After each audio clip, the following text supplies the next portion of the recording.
Babae nag-live selling at gustong ibenta ang sarili para sa pampagamot ng kanyang anak. Laking gulat niya na may handang bumili sa kanya na isang bilyonaryo pala. Suot ang manipis na itim na pangitaas, pati na rin ang itim na maskara. Sunod-sunod ang ginawang paglunok ni Danaya at lakas loob na inihanda ang cellphone niya at pinlay ang live doon. Desperada na talaga si Diana para magkapera, para mapagamot ang anak niyang critical ang kondisyon ngayon sa ospital. Kailangan niya ng 200,000 para sa mga bayarin at operasyon ng anak niyang may sakit.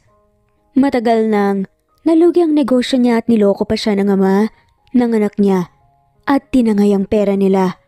Kung kaya't nang makita ni Danaya ang isang black site kung saan nagla-live ang mga babae na handang ibenta ang sarili nila kapalit ng malaking pera na ibabayad sa kanila ng taong bibili sa kanila, hindi na siya nagdalawang isip pa. Nang magsimula ang live, marami kaagad views ang pumasok. Sunod-sunod ang naging offer kay Danaya, ngunit hindi sapat ang mga halaga ng mga yun sa kailangan niyang pera.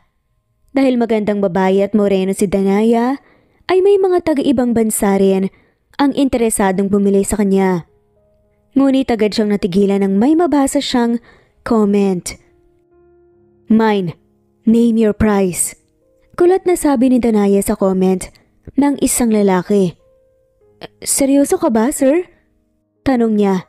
Hindi niya mapigilan ang sariling hindi magtanong. User lang ang nakalagay sa tao na nag-comment, ngunit kaya't hindi niya sigurado kung magtitiwala ba siya ng lubos doon. "Yes, how much do you need?" Muling binasa ni Danaya ang comment ng taong gustong bumili sa kanya. Agad niyang kinuha ang cellphone niya at pinindot ang account ng user. Pinatay niya na ang live at agad minessage ang taong willing bumili sa kanya. Nang mag-message siya rito, ay agad nitong ibinigay ang number niya. Muli ay nag-isip muna si Danaya, ngunit nang maalala ang anak na nasa critical na kondisyon ngayon, agad niyang sinend ang number niya sa user. Maya-maya ay may tumawag na agad sa kanyang unknown number. Kabado niyang sinagot ang tawag doon. "Hello? Hi, I'm seriously willing to buy you. Name your price, miss." Agad na sabi ng lalaking kausap niya. Base sa boses nito, halatang hindi naman ito matanda. Kung kaya't nakahinga ng maluwag si Danaya. Nang sa tingin niya ay maayos naman ang bibili sa kanya. "I need 200,000 ASAP, sir." Walang pakundangang sagot na lamang ng babae.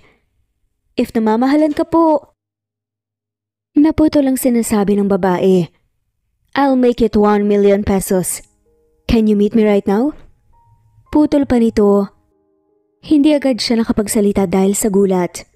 Sunod-sunod na pagpikit ang ginawa niya. Hindi makapaniwala sa narinig. Hindi niya akalaing may taong willing na bumili sa kanya ng ganung halaga. "Seryoso po ba kayo?" Gulat at total niyang tanong. Pakiramdam ni Danaya ay nagloading bigla ang utak niya. "Yes, miss." Sagot ang lalaking kausap niya. Lumunok muna si Danaya at bumuntong hininga bago muli nagsalita. Pwede ko po bang kitain ngayon? Tagasan po ba kayo?" "Around Manila lang ako. Do you know the San Lorenzo?" Tanong sa kanya ng kausap. Yes sir." Kinakabahan na saad ni Danaya. "Anong pangalan mo, miss?" Tanong ng lalaking kausap niya gamit ang baritonong boses. "Danaya po, sir." "Meet me there. Message me. Kung nandun ka na sa lobby, susunduin kita." Utos sa kanya ng lalaki bago siya nito pinatayan ng tawag. Ilang minuto pa ang itinagal ni Danaya sa inuupuan. Hindi niya namalaya ng sarili na umiiyak na pala siya. Mabilis siyang nagayos ng sarili. Nagsuot siya ng isang mini black dress and black wedge heels. Nag-makeup din siya dahil ayaw niyang ayawan siya ng taong bumili sa kanya kundi siya mag-aayos.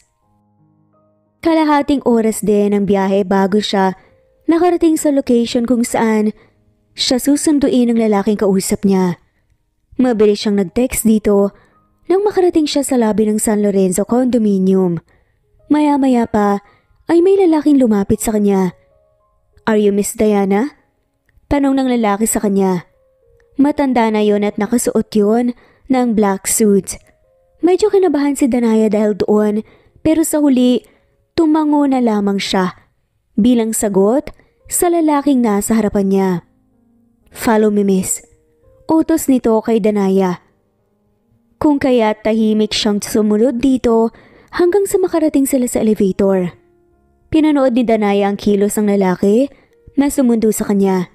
Pinindot nito ang floor number 23 kung kaya't mahaba-haba pa ang kinatahimik ni Danaya.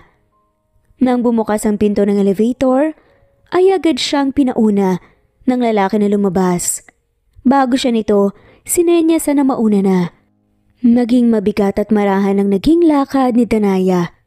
Bawat hakbang ay bitbit niya ang takot at kaba. Kung hindi lang talaga sa anak niya, hindi siya susubok sa ganitong klase ng pagkakakitaan. Tumigil sila sa pinakadulong bahagi ng floor. Pinanood ni Danaya na buksan ng lalaki ang pinto. Kunot noon niya itong tinignan. Nang hindi ito ang pumasok at sinenisan lang siya nito na pumasok na. Nang makapasok siya ay mabilis na isinara ng lalaki ang pinto kung kaya't wala nang nagawa si Danaya kundi ang maglakad papasok. Habang naglalakad siya, sunod-sunod ang paglunok na ginawa niya. Natigil sa paglalakad nang makarating siya sa living room ng kondo. Doon niya nakita ang isang lalaki nakasuot ng long sleeves na white, black slack na kayupi ang suot nitong long sleeves hanggang siko habang bukas naman na 3 butones. May hawak itong baso na may laman na alak. "Good evening, sir." Nahihiyang bati ni Danaya. Kanina sa kamera ay may suot siyang maskara, ngayon ay kitang-kitang mukha niya. Seryoso siyang tinignan ng lalaki, mula ulo hanggang paa. Hindi niya napigilan ang sariling hindi mailang. Nang titigan niya ang lalaki, ay hindi niya mapigilan ang sariling hindi mamangha. Sobrang gwapo nitong tignan. Maskulado ang pangangatawan at halatang matangkad. Hindi maiwasan ni Danaya na hindi isipin, bakit kailangan pa nitong bumili ng babae kung ganung halatang habulin naman ito ng mga babae? Kaya naman nagtataka talaga si Danaya.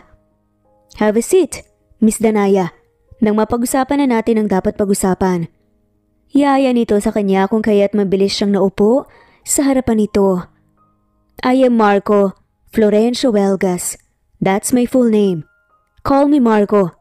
Pakilala sa kanya ng lalaki. Habang pumantig ang tenga ni Danaya sa narinig, kundi siya nagkakamali, kilala niya ang pangalan na yon ngunit hindi niya lang maalala kung saan. "What is your full name? Where are you from? Bakit ka nasa site ngayon? Why do you need the money?" Sunod-sunod pa na tanong kaagad sa kanya ni Marco. Paulit-ulit na pinaglaruan ni Danaya ang mga daliri niya habang pilit na nilalabanan ng titig sa kanya ni Marco. Ngunit sa huli ay umiwas siya rito dahil sa hiya na nararamdaman. Danaya de Guzman, sir." Pakilala niya sa sariling pangalan na tilang nangumiti sa lalaki. Seryoso lamang siyang tinitigan ni Marco. "Taga Makati po ako. Nasa site po kasi may kilala po akong nagsabi. Pwede raw po roon magbenta." Nahihiya niyang sabi. Hindi naman niya talaga ito gawain kaya hindi niya alam ang dapat niyang gawin at maramdaman. "Ito ba yung first time mo na ibenta mo ang sarili mo?" Tanong ni Marco sa kanya. Napatingin ng diretso si Danaya kay Marco at hiyang-hiyang tumango. "Pero gagawin ko naman po ang lahat ng gusto niyo, sir. Kahit first time ko pong gawin ang trabaho na to." Desidido niyang sagot dito at tinapangan ng sariling makipagtitigan kay Marco. Kailangan ko po kasi talaga ng pera. Para po sa operasyon ng anak ko na nasa ospital. Kaya ako po pinasok ang bagay na to." Pagsagot niya sa huli nitong tanong, pinanood niya ang reaksyon nito Ang seryoso at masungit na mukha nito kanina ay unti-unting naglaho. Okay, here. Aniya sabay abot sa kanya ni Marco ng isang folder. Taka niya iyong tinignan ngunit sa huli, kinuha pa rin niya. Binuksan niya yon at agad binasa ang laman. Kontrata po? Para saan? Tanong niya ang alam niya kasi ay ibebenta niya lang ang sarili niya para paligayahin ng lalaki. I need the surrogate mother. Kailangan ko ng magiging anak. Magiging tagapagmana ko. You don't need to worry, miss.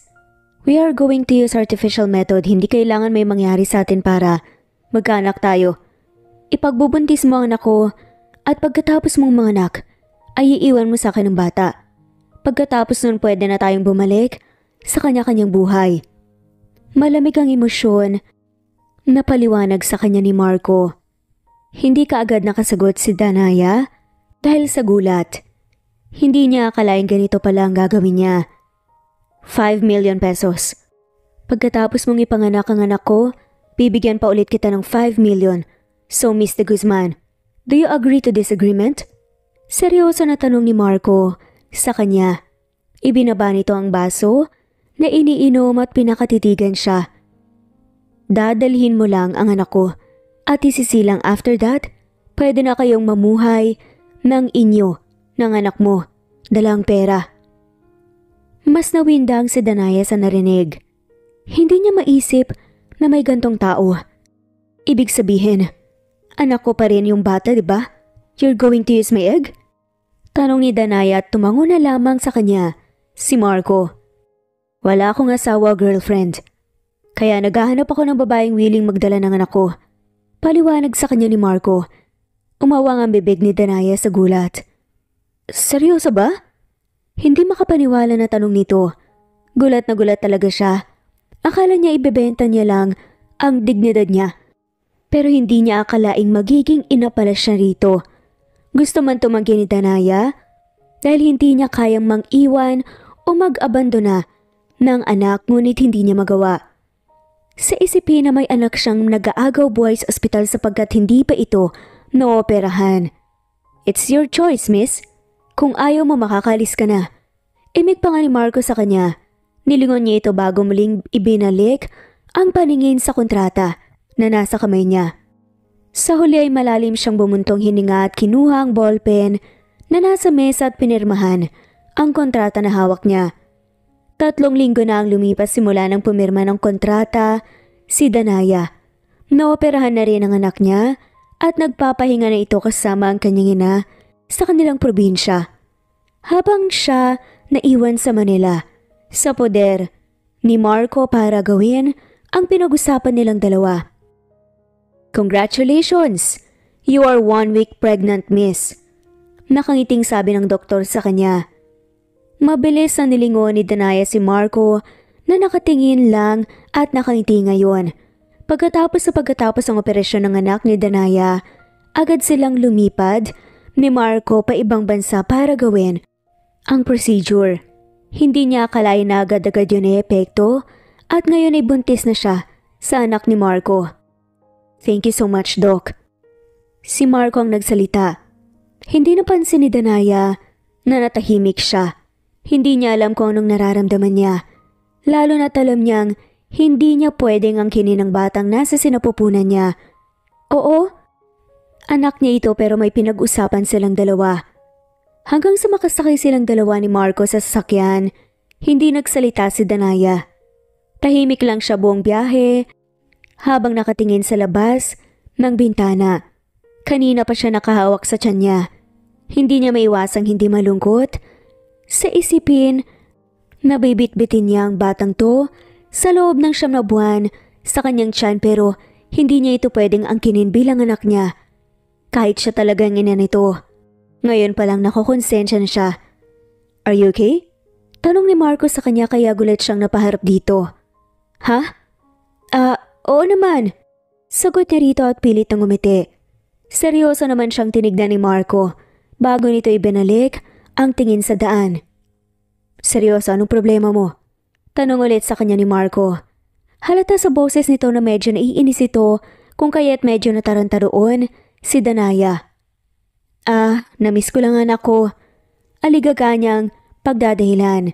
Totoo naman yon kaso hindi naman talaga yon ang iniisip niya. Alam naman ni Danaya na ayos ang anak niyang si Yana sa probinsya.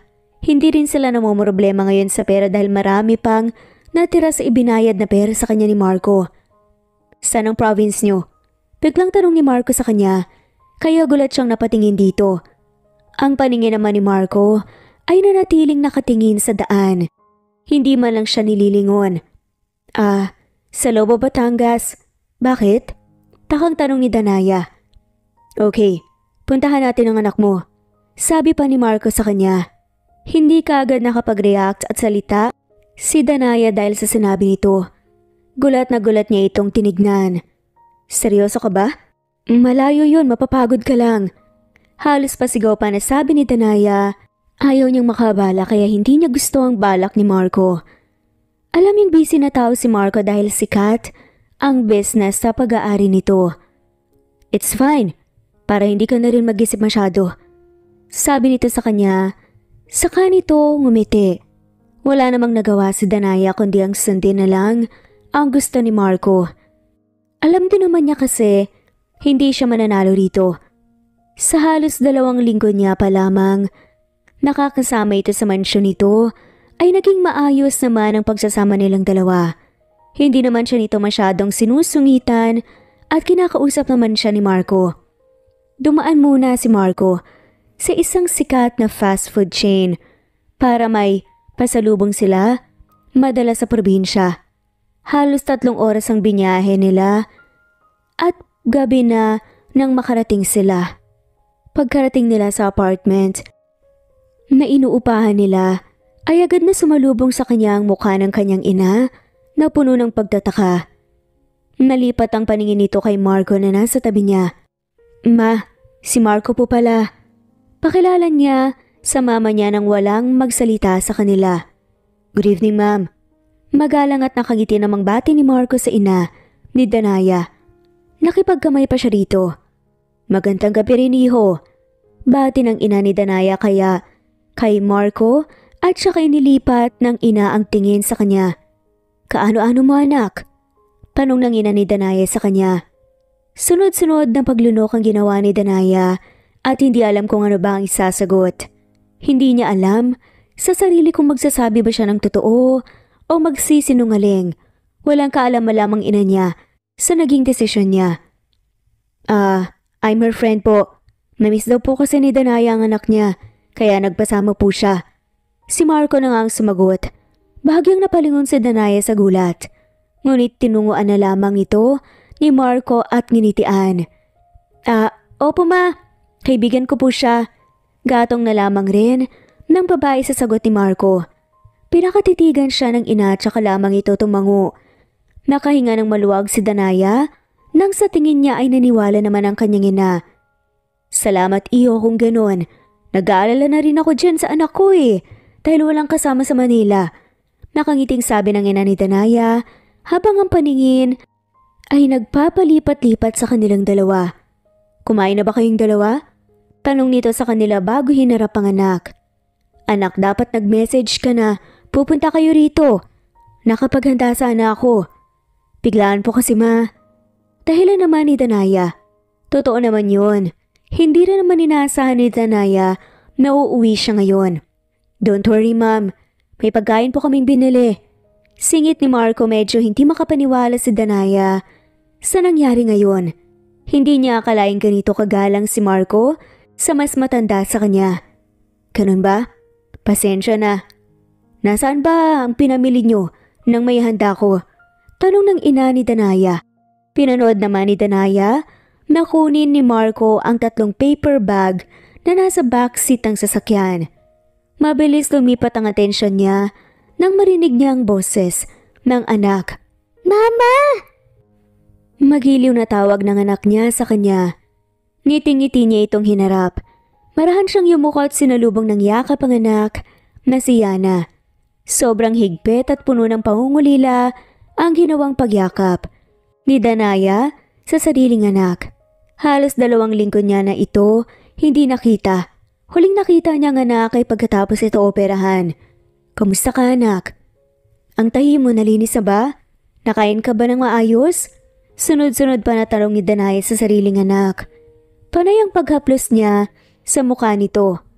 Hindi niya maiiwasan ang hindi mag-alala para sa sariling anak. Baby pa lamang ito ay siya na ang kasama nito at ngayon 9 years old pa lamang ito ay hindi siya sanay na mawalay ang anak niya. Sa kanya ngunit kailangan gawin dahil pinili niya ang desisyon na to. Okay lang po ko mama, sagot naman ni Yana sa kanyang anak. Napangiti naman doon si Danaya at tumayo mula sa pagkakaluhod. Pwesto siya sa likod ng anak at hinarap si Marco na nakatingin na pala sa kanila kanina pa. This is Yana, anak ko. Pakilala ng babae. Ngumiti naman si Marco sa kanya. Bago nito inilipat ang tingin sa anak niya. Marahan itong lumuhod dahil matangkad talaga itong tao. Nang magpantay si Marco at ang anak niya, mabilis itong ngumiti sa anak niya. Hi little girl, I'm your mom's friend. Pakilala ni Marco sa sarili. Hello po, kanatong bati ng kanyang anak. Napangiti naman si Danaya. Hindi niya maalala kung kailan niya huling nakita ang anak niyang kanato makipag-usap sa ibang tao. Tito Marco po bang itatawag ko sa inyo? Tanong ng anak niya kay Marco. Nilingon siya nito bago ibinalik ang tingin sa anak niya. Yes, call me whatever you want. Ngiting sagot naman ni Marco. Nang makapasok sila sa loob ay tinulungan agad ni Danaya na magayos ng pagkain ng ina niya habang ang anak niya at si Marco ay nasa sala at masayang nag-uusap. Hindi mawala ang ngiti sa labi ni Danaya habang pinapanood niya mula sa kusina ang anak niya at si Marco na masayang nagkukwentuhan. Nasisigurado niyang magiging mabuting ama si Marco sa batang daladala niya ngayon. Danaya anak, tawag pansin sa kanya ng kanyang ina kung kaya tinitigil niya ang ginagawa at lumapit sa ina na nasa gilid ng kusina. Po, umamin ka nga sa akin? Ilang araw na kitang tinatanong kung saan mo nakuha yung pera anak. Umamin ka. Nagbenta ka ba ng katawan? Seryosong tanong ng ina niya. Hindi naman kaagad siya nakasagot, agad siyang kinain ng kaba at takot ngunit alam niya sa sariling wala siyang magagawa. Kailangan malaman ng ina niya.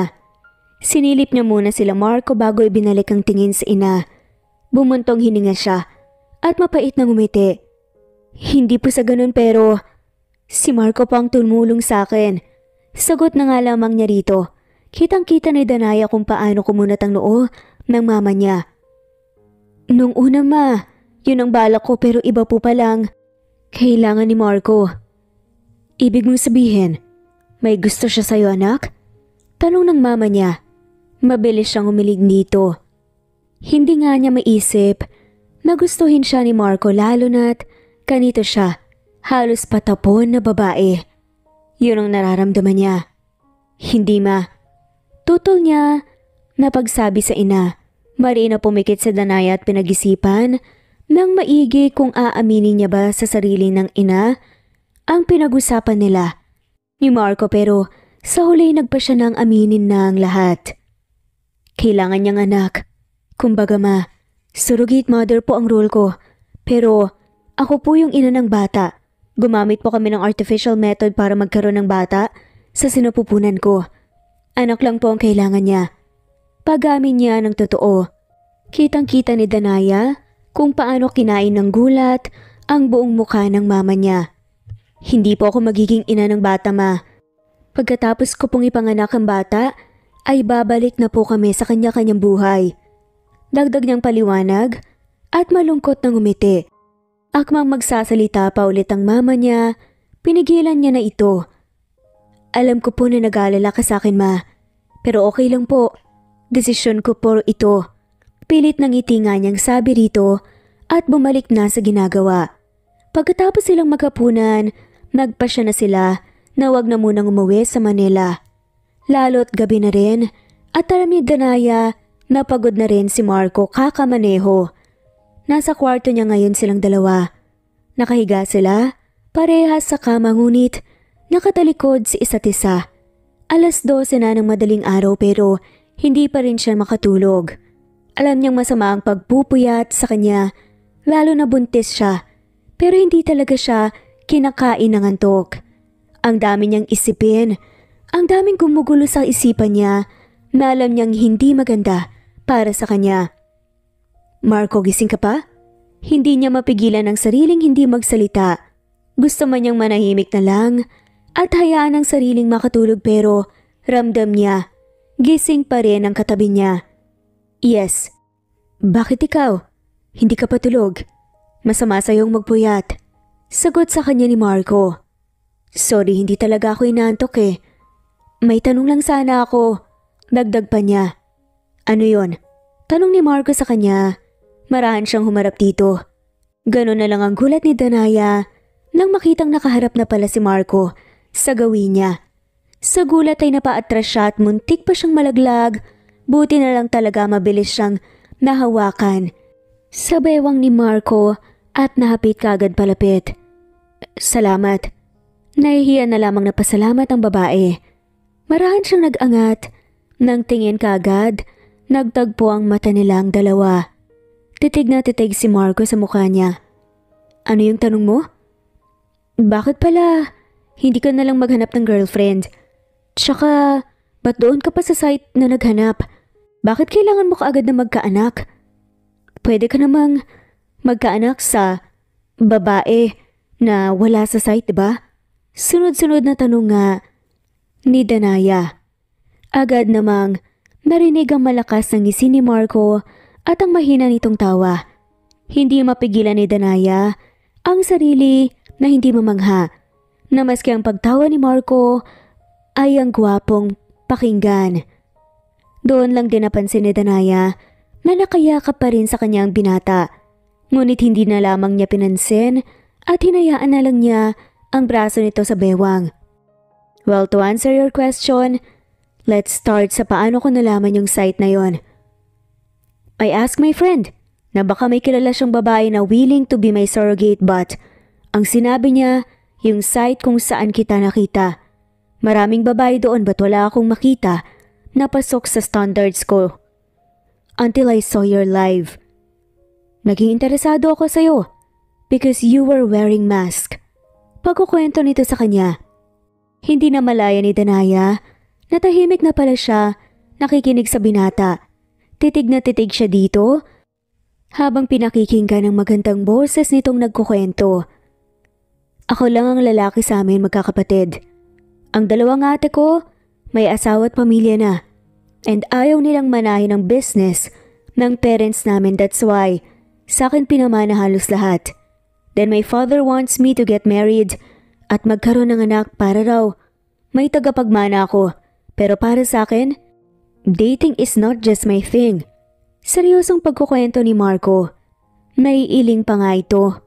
Sa isip ko, kung gusto niya ng tagapagmana, then naisip kong mag-anak na lang kaysa mag-asawa. Kaya yun, naisip kong maghanap ng babae na willing magdala ng anak ko. Mahabang paliwanag pa ni Marco sa kanya at tumango na nga lamang si Danaya. Hindi ako mahilig sa relasyon, that's why ayoko mag-girlfriend. Matagal nang nawala sa isip ko ang pakikipagrelasyon. Hindi ko nga alam kung naniniwala pa ba ako sa love. Kung pwede namang magkaanak nang hindi nagkakaroon ng relationship, why not? Kaya yun, mas pinili ko ang ganito. Dagdag na paliwanag pa ni Marco sa kanya. Pero parang nasakta naman si Danaya sa sinabi ng lalaki na parang hindi ito naniniwala sa love. Bihira ako makakita ng lalaking not into relationship, lalo na ang kagaya mo na mayaman. Mangha namang saad ni Danaya sa binata. Madalas kasi nakikita ko may girlfriend or kasal na. I'm not too old pa naman para mahuli sa ganun. Ikaw ba? Ilang taon ka na? Tanong naman ni Marco kay Danaya. 28. Magto-29 na. 20 years old ako nung nagkaanak ako pero nakapagtapos naman ako ng college. Pagkatapos kong manganak, nagpatuloy ako. Maayos naman ang buhay ko kundi lang dahil sa gago kong ex-boyfriend. Natatawang kwento ni Danaya. Maganda at maluwag talaga ang pamumuhay niya kundi lang talaga dahil sa ama ng anak niya. Ang anak niya lang ata ang magandang nangyari sa buhay niya na naibigay ng ex-boyfriend niya. So, ano bang kwento? Tumango naman si Danaya bilang pagsang-ayon. Nabalak nga nitong mag-open up. Naging boyfriend ko siya nung second year ako. Tapos third year ako. Magpo-fourth year ako nung nabuntis ako. Pero kahit na ganoon, pinagpatuloy ko pa rin ang pag-aaral ko. Gago kasi yung ama ni Yane. Ilang beses na akong niloko. Tiniis ko lang. Para sa anak namin. Dahil sa kanya nalugi ang business namin ng pamilya ko. Kaya yun, tinangay din niya lahat ng pera namin tapos sabaon kami sa utang. Hanggang ngayon hindi ko alam kung nasa ng gagong yun. Kaya nagtrabaho ako sa company kaso malitang sweldo. Kulang sa mga bayarin at sa pag-aaral ng anak ko. Sa bayarin namin sa utang, sa bahay, tapos namatay rin kasi si Papa. Nalaman niya na nalugi at nanakawan kami. Malungkot na naiiyak na kwento ni Danaya. Mabilis siyang nag-iwas ng tingin nang mapansin niyang naiiyak siya. Gago pala talaga yun eh. Malutong na sabi naman ni Marco. Kung sino man siya, humanda siya sa akin kapag nakita ko siya. Banta ni Marco. Hindi napigilan ni Danaya ang maiyak. Matagal niyang pinagsisihan ng lahat. Kahit pinatawad na siya ng mama niya, hindi pa rin niya mapatawad ang sarili niya. Para kasi sa kanya, kasalanan niyang lahat. Pati na rin ang pagkamatay ng ama niya. Kundi dahil sa kanya hindi sila naghihirap ngayon, kundi dahil sa kanya buhay pa sana ang papa niya. It's okay. Iyak ka lang. Tandaan mo wala kang kasalanan, okay? Pagko-comfort sa kanya ni Marco. Ramdam naman niyang mas humigpit ang yakap sa kanya ng binata sa bewang. Iyak lang siya ng iyak hanggang sa mamaya, hindi na namalaya ni Danaya na nakatulog siya sa bisig ng binata. Nakatulog siya ng mahimbing. Pakiramdam niya lahat ng sakit na naipon sa dibdib niya ay nawala. Halos 2 buwan at kalahating buwan na ang lumipas. 2 buwan na rin buntis ngayon si Danaya. Itanggi man niya pero nakakaranas na siya ng mga morning sickness nung mga nagdaang linggo. Ngayon naman sunod-sunod ang paglilihi niya. Nahihiya siya kay Marco kaya madalas tinitiis niya ang paglilihi niya pero ngayon mukhang hindi talaga niya kaya. Nang makita ni Danaya ang orasan, halos mas maiyak pa siya. 12:00 na ng madaling araw at heto siya, gusto niyang kumain ng mansanas na isasaw-saw sa bagoong at ice cream na may cucumber sa ibabaw. Gusto rin niya ng mango shake na may kasamang buko juice. Gusto ko talaga noon. Naiiyak pa na sabi niya. Grabe ka naman anak mag-crave. Madaling araw pa talaga. Naiyak niyang sabi sa tiyan niya. Ano may kala mo naiintindihan siya ng batang nasa tiyan niya. Kung titignan ng tiyan niya, ay may maliit na umbok na yun. Hindi pa naman siya pwedeng magpuyat ngayon dahil may check-up siya bukas. Pero hindi niya talaga mapigilan. Malalim na bumuntong hininga si Danaya at tumayo mula sa pagkakahiga. Suot ang pantulog niya, lumabas siya sa kwarto niya at naglakad papunta sa pinto ng kwarto ni Marco. Pinakatitigan ng maigi ni Danaya ang pinto ng kwarto ni Marco. Hindi niya alam kung kakatok na ba siya o hindi. Kaso tuwing naaalala niya, naiisip niyang hindi niya makakain ng cravings niya ngayon, naiiyak na naman siya. Ito ang hirap sa kanya. Alam niya ngayon na may pakailam si Marco sa kanya, lalo na sa bata na daladala niya, ngunit mas kinakain pa rin niya ang hiya. Mabilis na nagpatakan nga ang luha ni Danaya. Akmang lalakad na siya pabalik sa kwarto niya nang biglaan niyang marinig ang pagbukas ng kwarto ni Marco. Anong nangyari? Anong ginagawa mo sa labas? 12:00 na ng umaga. Nag-aalalang tanong pa nga ni Marco. Nagtataka ito sa kanya. Naya, look at me. Anong nangyari? Bakit gabing-gabi na nandito ka pa din? Napaiyak na lamang si Danaya. Simula nang magbuntis siya, naging mas iyakin na siya. Hindi ko kasi mapigilan ang emosyon ko eh. I'm sorry. Ano ngang nangyari? Pangungulit pa ng lalaki. Maabala kita. Never kang naging abala, Danaya. Ano bang kailangan mo? Nahihiyaman pero marahan siyang tumango. Isipin pa lang niya, hindi niya makuha ang gusto niya, parang naiiyak na kagad siya. Madaling araw na kasi, kaso gusto kong kumain ng mansanas na may bagoong tapos ice cream na may cucumber sa ibabaw. Tapos mango shake na may kasamang buko juice. Pag-amin ni Danaya, isipin pa lang nito na kakainin niya ang mga yun, ay takam na nga siya. Napatawa na lamang si Marco nang dahil sa sinabi ng babae. Ano? Kung ayaw mo, okay lang naman. Pagtataray pa ni Danaya at muling natawa si Marco. Marahan siyang hinawakan ni Marco sa magkabilang braso at nginitian siya ng binata habang nakabusangot na humarap kay Marco ang babae. Sorry. Okay na, tara na sa kitchen. Ihahanap kita ng gusto mo. Masuyo ang aya sa kanya ni Marco. Hinawakan pa nga nito ang kamay ni Danaya na kinagulat ng babae. Nang makababa sila sa kitchen, pinag-ready nga ni Marco si Danaya ng mga gusto niya. Pinanood ni Danaya si Marco. Nang matapos, here, isa-isang nilapag sa harap ni Danaya. Parang bituin na kumikinang ang mata ni Danaya nang makita niya ang pagkain. Nilingon naman niya ang naupo na si Marco sa tabi niya na may dalang kape. Bakit ka pala gising? Tanong ni Danaya. Habang nilalantakan ang mga pagkain, sobrang sarap na sarap sa mga yon. Natatawa naman sa kanya si Marco. Meron kasi akong gagawing presentation bukas. And also kukuha lang sana ako ng coffee nang makita kitang umiiyak. Akala ko nga kung ano nang nangyari sa iyo eh. Naglilihi ka lang pala. If you're having cravings, okay lang na sabihan mo ko. Malambing na sabi ni Marco.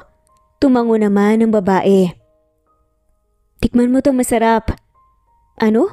Nagtatakang tanong ni Marco. Hindi na. Salamat na lang. Inis naman na umirap si Danaya. Nang makita yon ni Marco, wala siyang nagawa kundi sundin ang gusto ng buntis. Masarap, di ba? Sabi ko naman sa'yo eh. Natawa na lamang si Marco. Sa kwarto ko na pala ikaw matulog.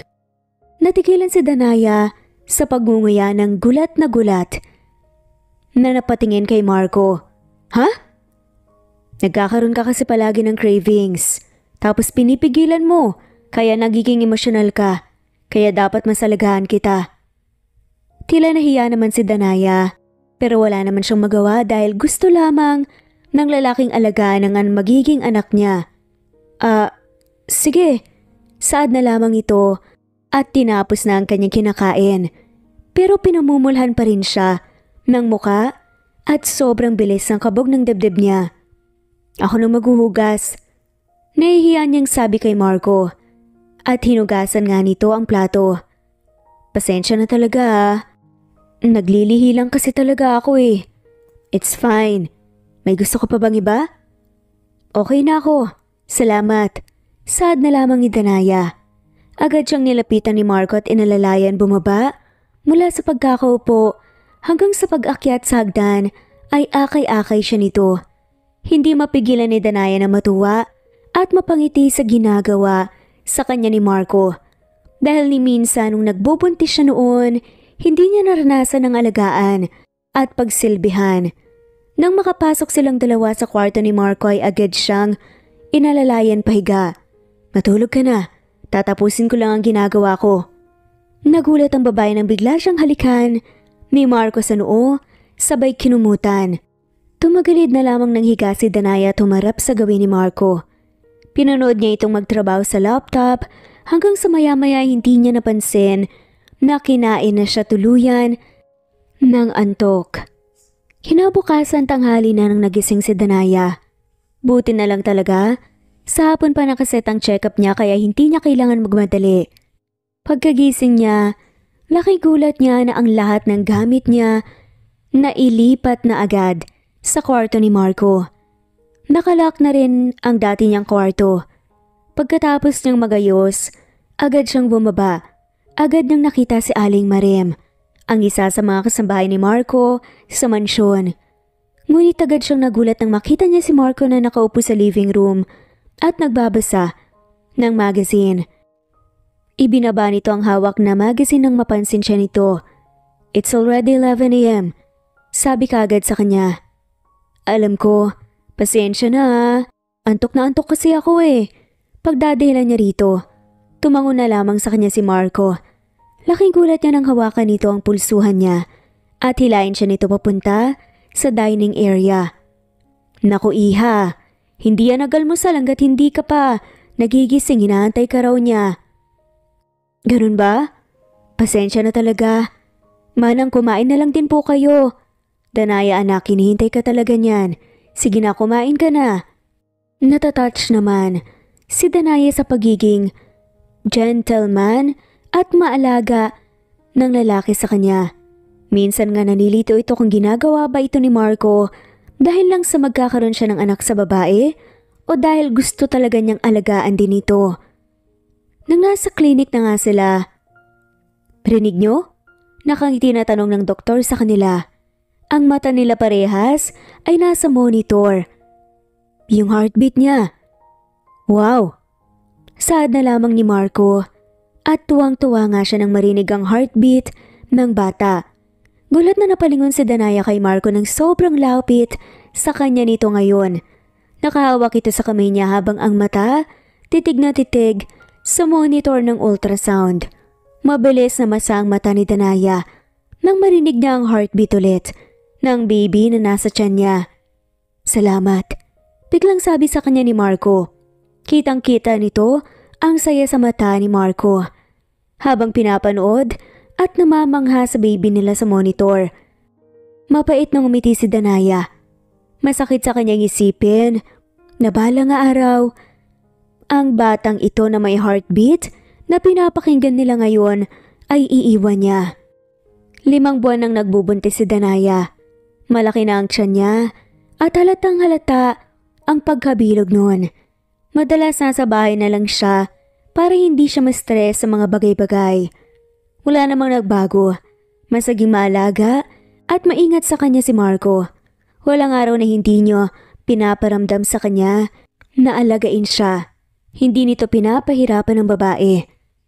Habang tumatagal, alam ni Danaya sa sarili niyang hulog na siya kay Marco. Alam niyang mali lalo na't wala sa usapan nila at sa kontrata nila na magkagusto siya rito. Alam niya rin sa sarili na binili siya ni Marco para ipagdalang tao niya ang anak ni Marco pero hindi kasama doon na magkagusto siya kay Marco. Pero anong magagawa niya? Hulog na hulog talaga siya kahit sinubukan niyang pigilan. Napaka mo talaga babaita ka. Huling kita ko sa'yo, puntis ka. Ngayon buntis ka ulit? Puliw sa kanya ni Marga. Habang nasa mall kasi si Danaya bumibili ng kailangan niya, ay nakasalubong niyang matalik niyang kaibigan na si Marga. Gusto man niya itong taguan pero hindi naman pwede. Matagal niya na itong hindi nakita. Napakamot naman sa ulo si Danaya. Talagang sinundan niyo pa si Yana ha, ng gago mong boyfriend. Iritang bulyaw pa sa kanya nito. Pero napanguso na lamang si Danaya. Hindi si Mark ang ama. Pagamin niya rito. Kitang-kita ni Danaya kung paano lumuha ang mga mata ng kaibigan sa gulat. Mabilis itong naupo sa tabi niya at hinarap siya ng maayos. Pakiulit nga! Utal na saad pa ni Marga. Ang kako, hindi si Mark ang ama. Matagal na kaming hiwalay. Nagagong yun. Ulit niya sa sinabi kanina at natawa muli. Lalo na at kitang-kita niya ang mukha ng kaibigan na hindi makapaniwala. Sino siya ha? Nagising ka rin sa katotohanan sa wakas.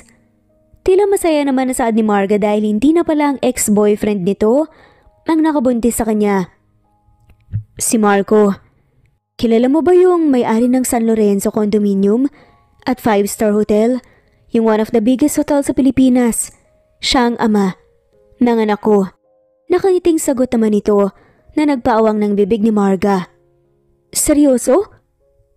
Pero paano? Kailan pa? Uy, ang swerte ha. Tuwang-tuwa na tanong at sabi ni Marga sa kanya.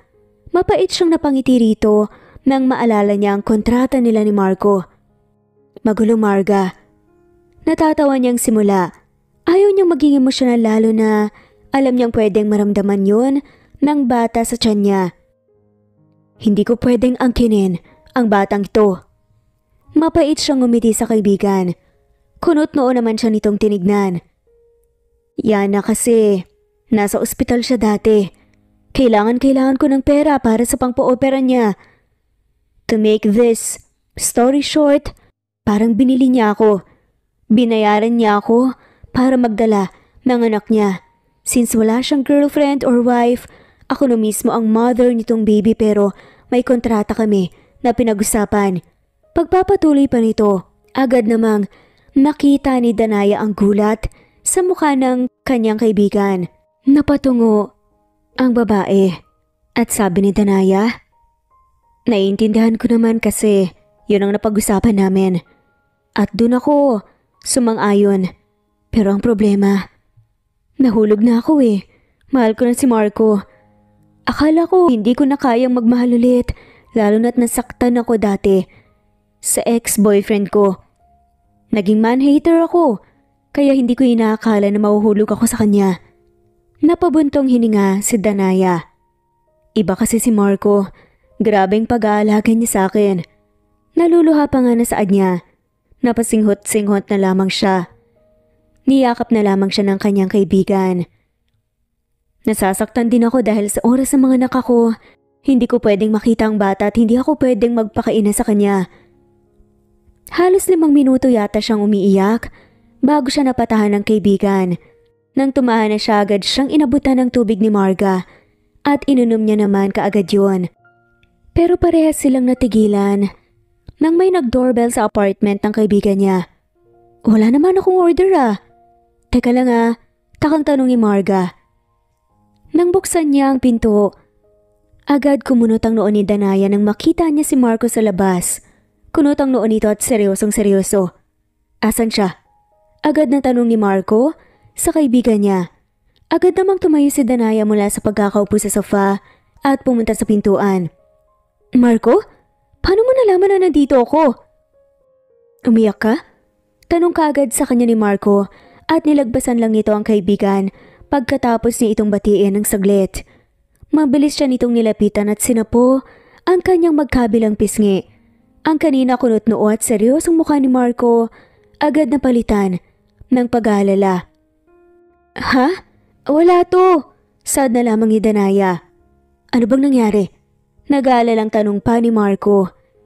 Inilipat nito ang tingin sa buong katawan niya sa pag-aakalang baka na ano na si Danaya. "May naalala lang kami ng kaibigan ko, kaya napaluha ako." Pagdadahilan na lamang ni Danaya. Humarap silang dalawa sa kaibigan niya na ngayon nakaawang ang bibig. "Marga, si Marco nga pala." Marco, her husband. Pagpapakilala ni Marco sa sarili niya. Gulat at takang nilingon ni Danaya si Marco, ngunit diretso lang itong nakatingin kay Marga na mukhang nagulat din sa narinig. "Nice meeting you, Marga pala, kaibigan ni Danaya since high school." Pakilala ni Marga sa sarili. Tumango na lamang si Marco at nakipaghamay. "Pasensya na pero iuwi ko na ang asawa ko, kaya ako nandito. Kailangan niya na rin kasing magpahinga." Sabi ni Marco at tumango na nga lamang si Marga at lumakad sa loob. Pagbalik nito, dala na nito ang bag ni Danaya at ang ilan sa mga pinamili niya. Kinuha naman yun ni Marco tsaka siya nito inalalayan. Hanggang sa makasakay sila sa sasakyan. Nang magsimula ng umandar ang sasakyan, wala munang nagsalita sa kanila. Halos kalahating oras yatang tahimik ang biyahe bago pa may nagtangkang magsalita. "Bakit hindi mo sinasagot ang tawag ko?" "Paano na lang kung may nangyari sa'yo? Sobrang nag-aalala ako sa'yo." Sad pa nga ni Marco sa kanya. "Sorry, nakalimutan ko lang naman." "Paano mo nga pala nalaman na nandun ako?" "May AirTag ang bag mo, kaya mabilis kitang nakita." Saglit silang napatahimik pagkatapos noon. "Siya nga pala, hindi mo naman kailangan ipakilala ang sarili mo bilang asawa ko." "It's fine, para wala na ring isipin ng ibang tao." Pagdadahilan naman ni Marco. Sobrang bigat ng nararamdaman niya. Pakiramdam niya, bawat oras ay sasabog na si Danaya. Hindi niya akalain na ganito pala kabigat ang pakiramdam kapag palihim kang umiibig. Nang makarating sila sa bahay, agad na bumaba si Danaya. Hindi na niya hinintay pa si Marco at pinagbuksan siya ng pinto kaya akmang kukunin niya ang pinamili na unahan siya ni Marco. Masama niya itong tinignan sa katinalikuran. Mabilis ang paglalakad na ginawa nito paakyat at hindi niya nabati si Aling Marem. Dumiretso na lamang si Danaya sa kanyang kwarto. Ngunit naalala niyang nakalak na yon. Kung kaya agad siyang nagpunta sa kwarto ni Marco at kumuha ng maleta. Halos 6 months na ang tiyan niya. 3 buwan na lang, manganganak na siya. Sa tingin niya ay kailangan na niyang bawasan ang mga gamit niya para hindi siya mahirapan mag-impake oras na aalis na siya. Isa-isang inilagay ni Danaya ang ibang damit niya sa maleta. Maya-maya pa, hindi niya namalayang umiiyak na pala siya, pero wala siyang pakialam. Patuloy lang siya sa ginagawa, iniwan niya ang ibang gamit na gagamitin niya sa natitirang buwan.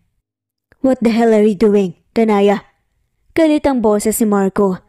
Agad na bumungad sa kanya nang makapasok ito sa kwarto. Ngunit wala siyang pakialam at patuloy lang sa ginagawa.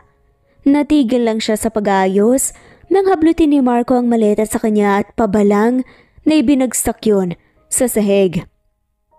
Naya, ano bang problema? Ba't ka ba nagkakaganyan? Mariin na tanong pa ni Marco sa kanya.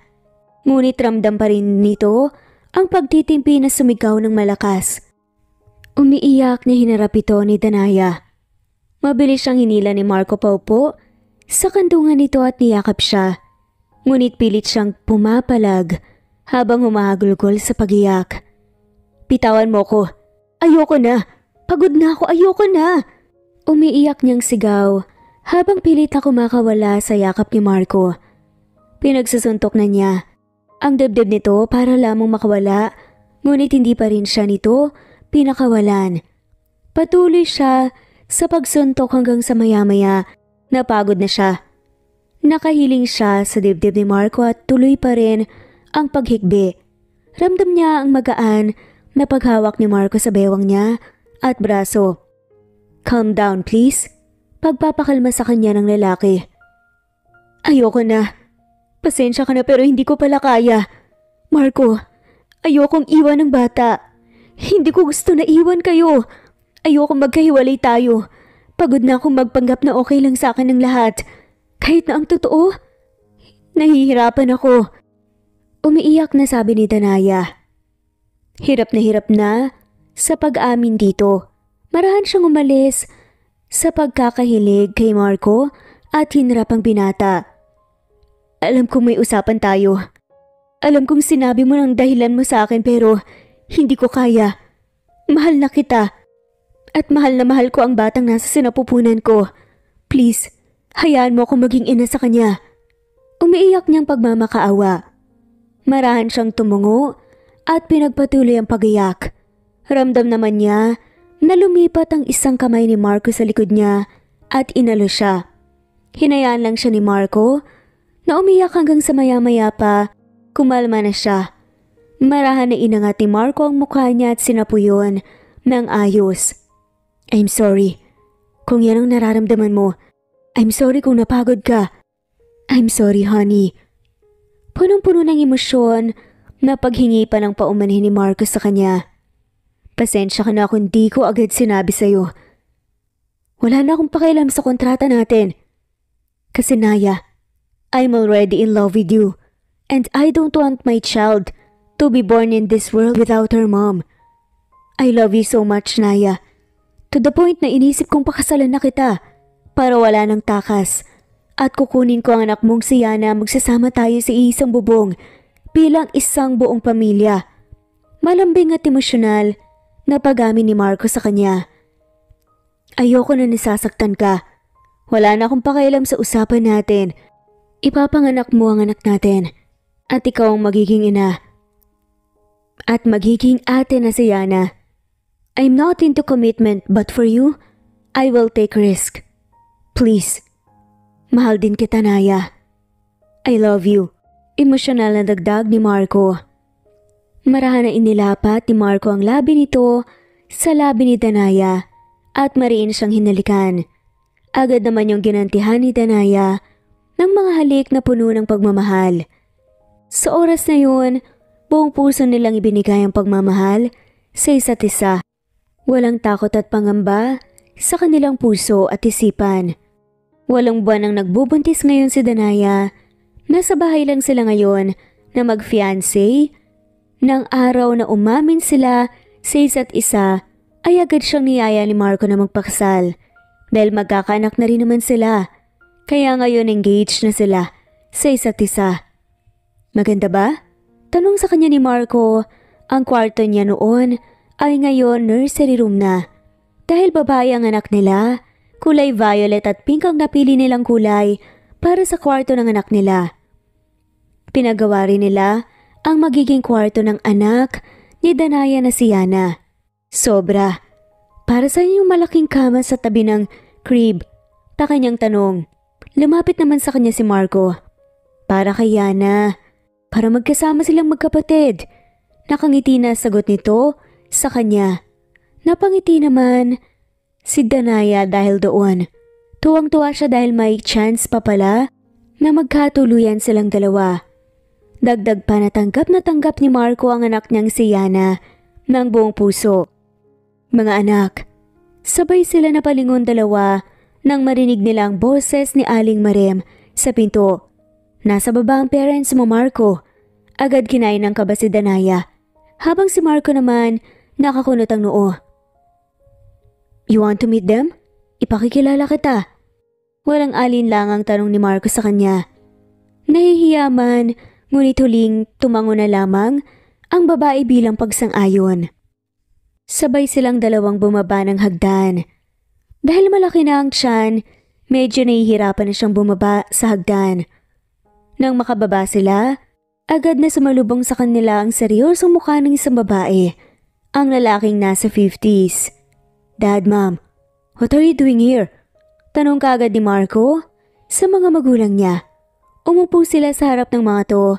Kitang-kita ni Danaya kung paano siya tignan ng mga magulang ni Marco mula ulo hanggang paa. Bahagya siyang nagtago sa likod ng asawa dahil sa hiya at takot na nararamdaman niya. Sino siya? Tanong ng ama ni Marco. Hindi naman nagsalita si Danaya at hinayaan na lang si Marco na magsalita. May fiancé, may future wife. Pakilala ni Marco sa kanya. What?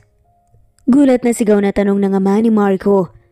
Biglang kinabahan at natakot lalo si Danaya dahil doon. Marco, ilang beses na nating pinag-usapan na bigyan mo ako ng apo. Sigaw ng kanyang ama. Bumuntong hininga si Marco at halatang inis.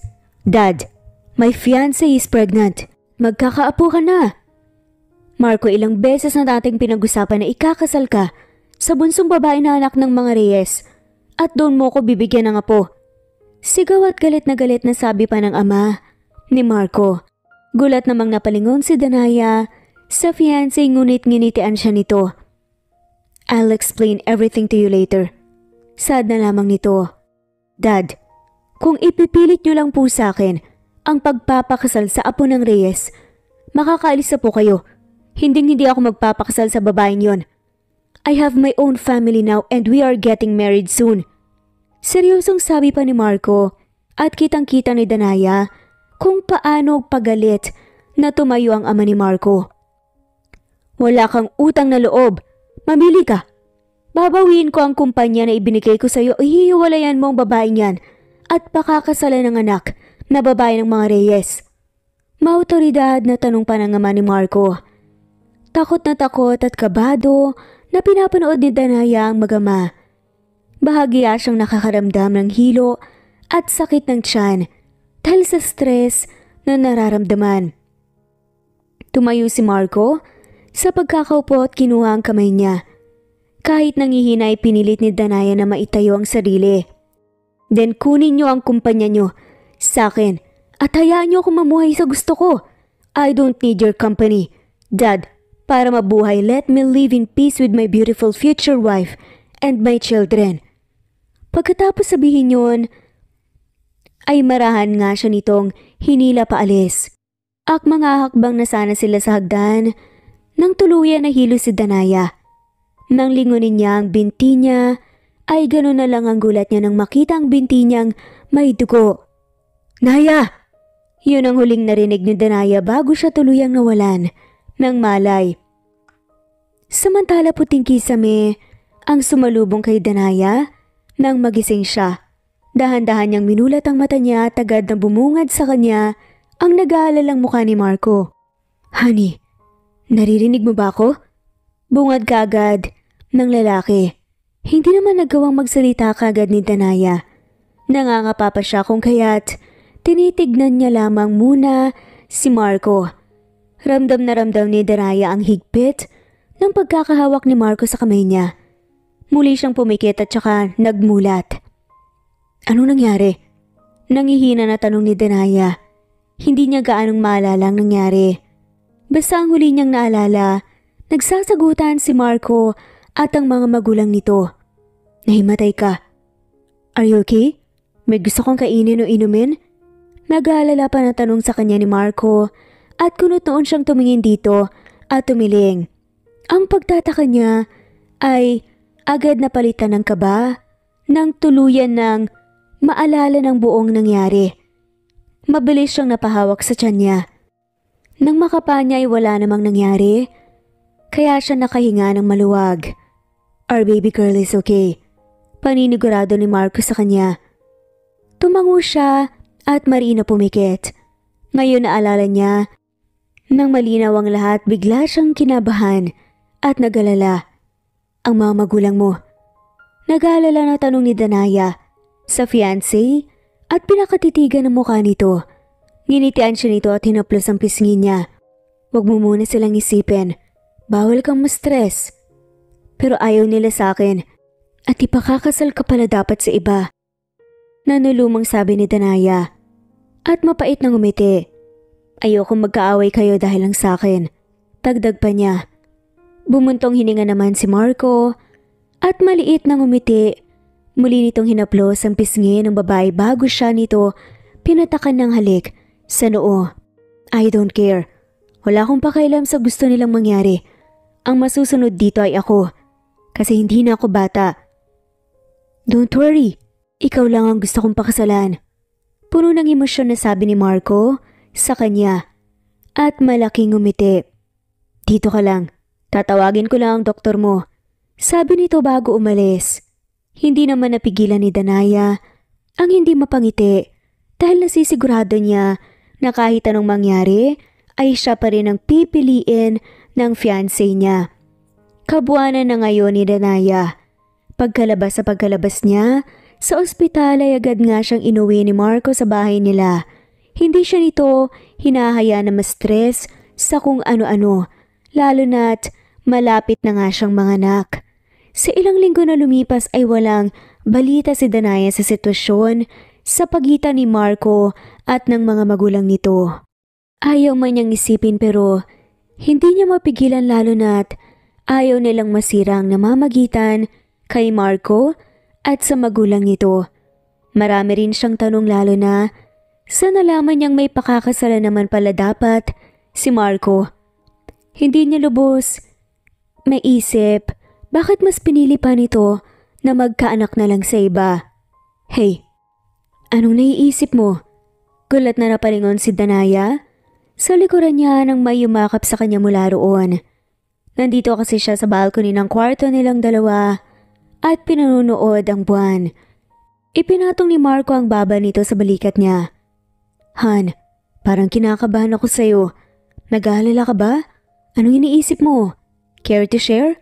Muling tanong sa kanya ni Marco at sinilip naman ito ni Danaya at ngumiti. "Kamusta na kayo ng parents mo?" Tanong niya rito. Hindi naman siya agad sinagot ni Marco. Bumuntong hininga si Diana at marahan na inalis ang pagkakayakap ni Marco sa bewang niya at hinarap ito. "Han, ayokong magkaaway kayo ng magulang mo dahil sa akin." Malungkot na sabi ni Danaya. "Okay na kami.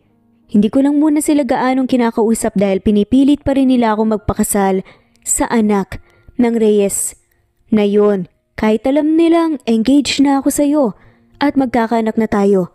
For me, it's so disrespectful especially for you. Paliwanag ni Marco sa kanya. Huminga ng malalim si Marco at kinuha ang kamay niya. I don't want to marry someone na hindi ko mahal. Ikaw lang ang mahal ko. Ikaw ang pakakasalan ko. Mariin na sabi ni Marco sa kanya bago nito hinalikan ang kamay niya. Ngumiti naman si Danaya ng maliit. Pero gusto kong magkaayos kayo. Masakit isipin na hindi kayo okay ng parents mo. Fine. Pagsuko ni Marco. Let's go to them tomorrow. We're going to talk to them. But once na hindi nila respetuhin ang desisyon ko, bastusin ka nila, then tapos ang usapan. Hindi ko hahayaan na masira tayo. Masisira kami kung sakali man na bastusin ka nila. Dagdag pa na sabi ni Marco.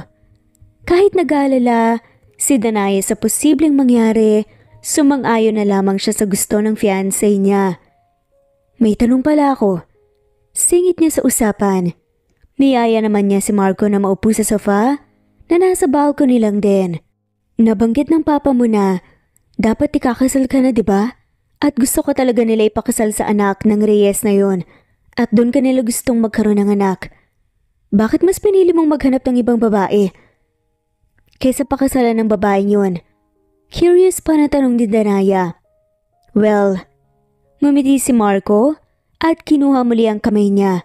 Sumandal ito sa inuupuan niya at pinaglaruan ng mga daliri niya. Gaya ng sabi ko, ayoko ng relationship. Ayoko mag-asawa, ayoko magkaroon ng commitment. That time na pinilit nila akong magpaksal, pero gusto daw nila ng apo. Doon pumasok ang isip ko na maghanap na lang ako ng magdadala ng anak ko. Kung apo lang talagang gusto nila, kaso gusto nilang maging business partner ang family ko at mga Reyes. At papayag lamang ang mga Reyes once napakasalan ko ang anak nila. But I can't do that. Mahaba at mahinhin.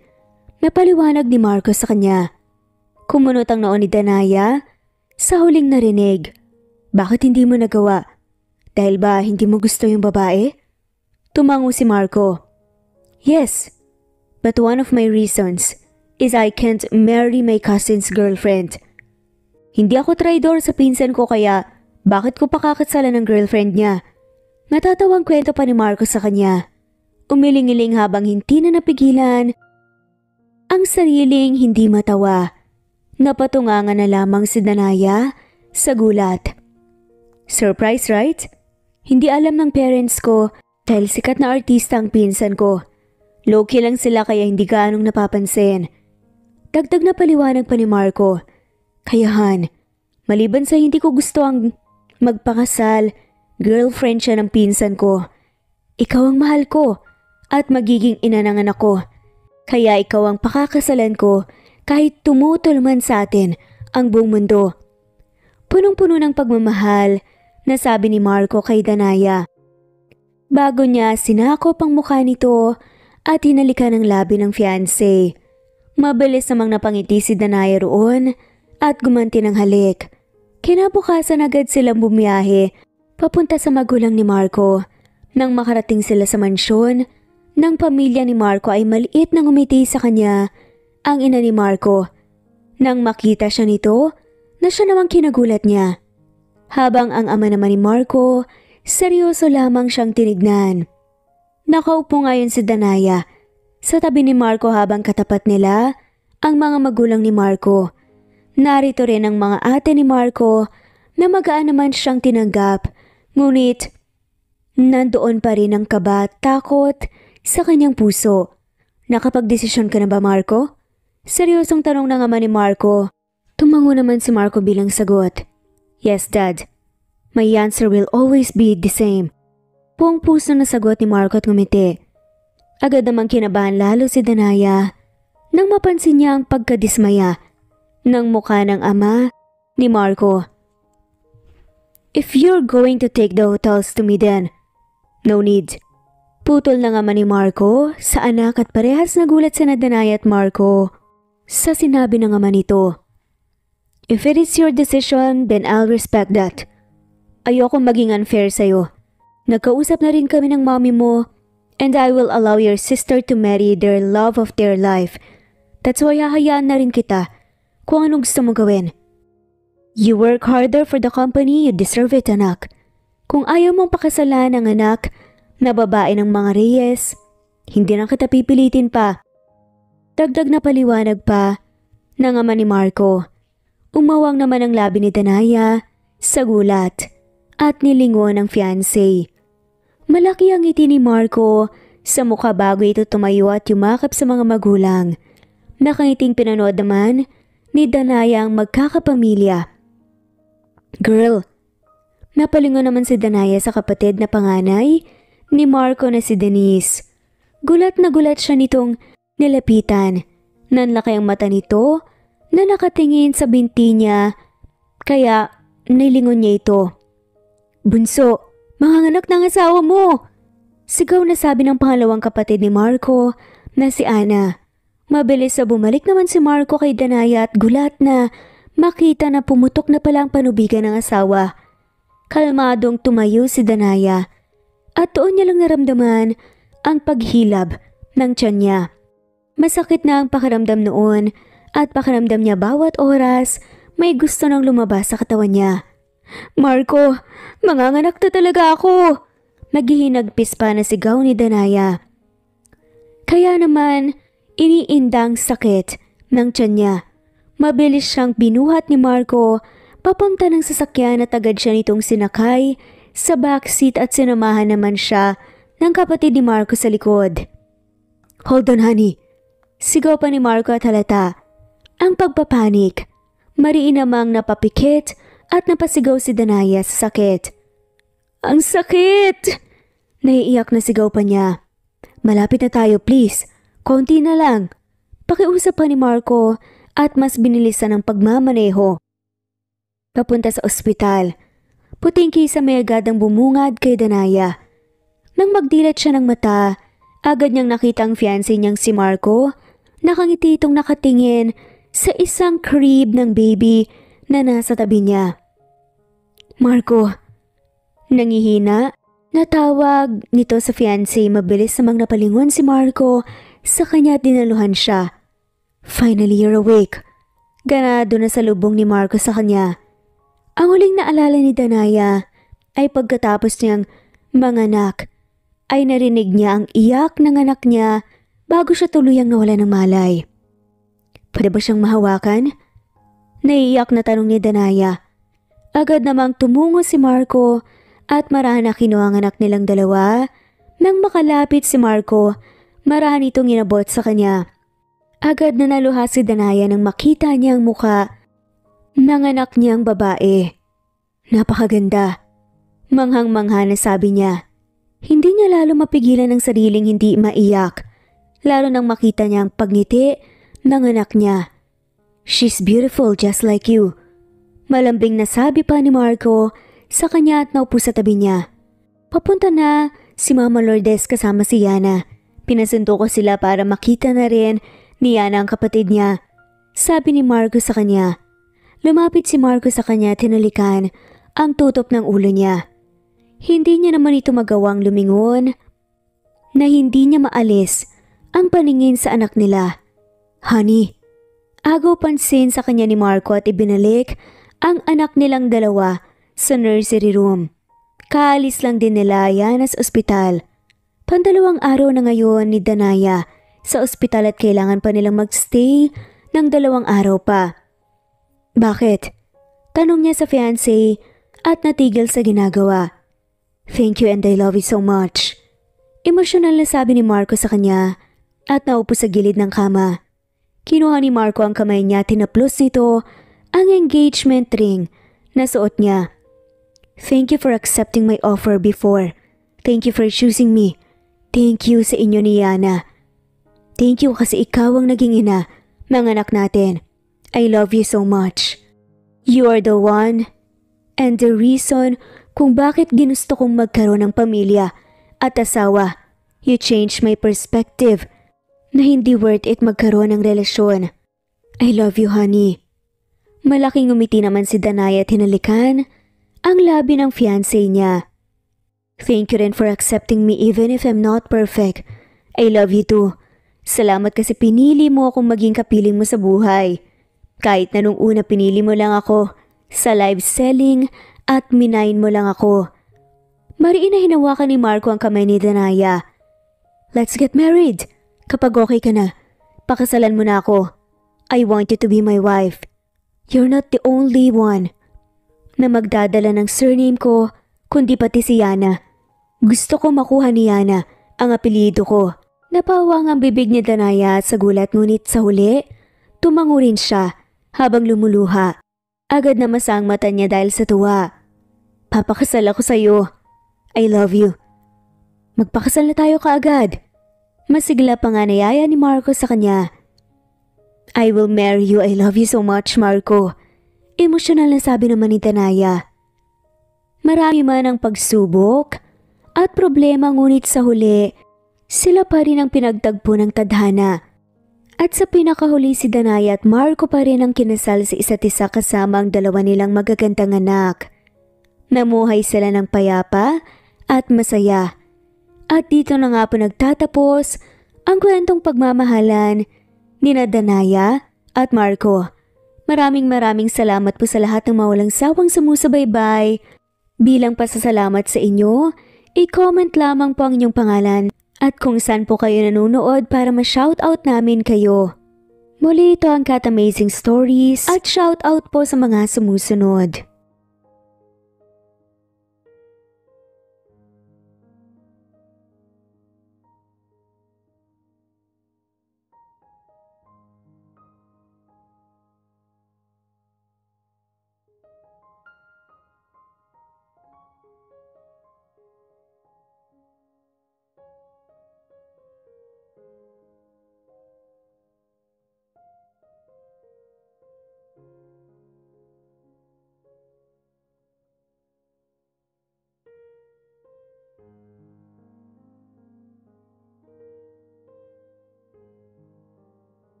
Babes Music and Memories, Jen, Vanessa, Cecilia Palaobsanon, Allen, Lagana, Merlilyn, Linley, Presbyteros Rose, Ana Vencer, Nespet Hanaban, Miras Channel, Annabel Huelo, Leonisa Azotes, Didi Dia, Fega Rices, Janet Vlog, Rolando Yagyagan, Daisy Blasa, Erlinda Chong, Harem Ruhi, Jules, Eunice Comprasyon, Nuraini Aini, Ning, Augustus Cleo Waling, Dalia Lelsen, Judy, Jemima, Celia, Cecil, Carmencita Falcon, Waynona, John Twelve, Jezreel Kaling, Nes, Melia Tejano, Murphy, Harem, Ann Mariano, Presenta Menoza, Rosemary Paraganas, Imelda Kunan, Ona, Jeyo, Chu, Lina Almazan, Carmelita Mendoza, Elizabeth Gila, Vida Dichosa, Juliet Caday, Lolar Hemi, Ana Bueta, Annalie Flor, Leonisa Zotes, Romana Gorospe, Flora Gumisad, Alisa, Daisy Blaza, Emily Borak, Merlilin, Felma Cabato, Mark Anthony Seriales, Lawrence John Bacus, Dantes Liliosa, Cleo Kawaling, Annalisa, Junalyn Hebedo, Wenoni Anya Lucas, Nesbet, Carmencita, Eman Malakas, Anita Hernando, Imelda Forteza, at shoutout na rin po sa lahat ng mawalang sawang sumusubaybay. Maraming salamat po. Thanks for listening and God bless everyone.